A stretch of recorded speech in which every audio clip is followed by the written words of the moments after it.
Hey everybody, Jesse here. Thanks for joining me today. A lot of you have been asking me questions about the backstory for Little Wolf and, what it's about. And so I thought today would be a good day to sort of talk a little bit about that. A little bit about the overarching story as well as some of the particulars. So, as I've mentioned many times before, it is definitely a coming-of-age tale.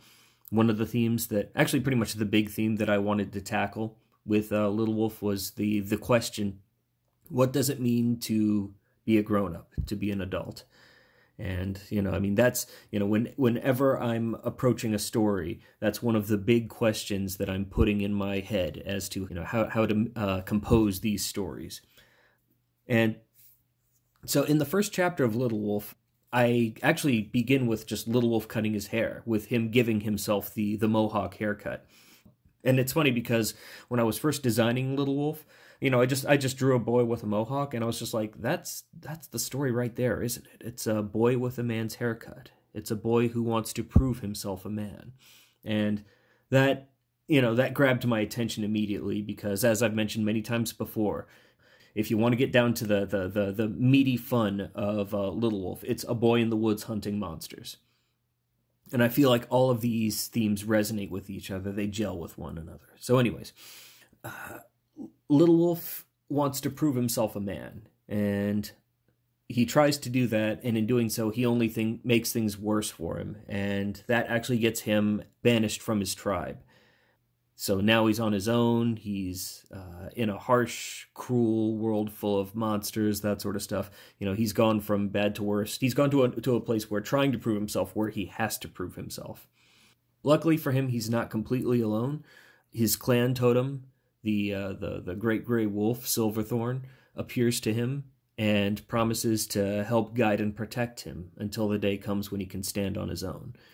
Not just to help him to survive, but to mentor him, to help him become a hunter, a brave, a warrior, the things that he actually wants to be, to help him grant his desire. And it's not going to be easy. It's going to be a long, harsh road for him, but he has that help. And I wanted to pull this off in, to have him carry out this journey, this quest in a world chock full of Native American folklore, almost to sort of create a Middle Earth for North American indigenous tribes and cultures, that sort of stuff. I thought that would actually be a really fun project. I thought that would be a way to sort of, give it a value, beyond just a fun little romp, a fun little adventure. And yeah, so that's sort of the backstory behind it. I also want to take this time to talk a little bit about the white pup. A lot of people are curious about that little character and why do I have Little Wolf and Silverthorn going after and searching for the white pup.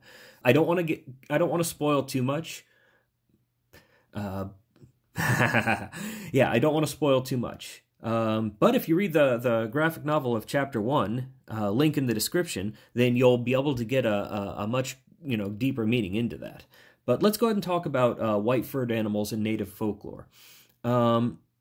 Every circumstance that I've found always has white-furred animals of one sort or another being somewhat special, being somewhat important, in some way being like either bringing good fortune or having some sort of tie to the realm of the spirits.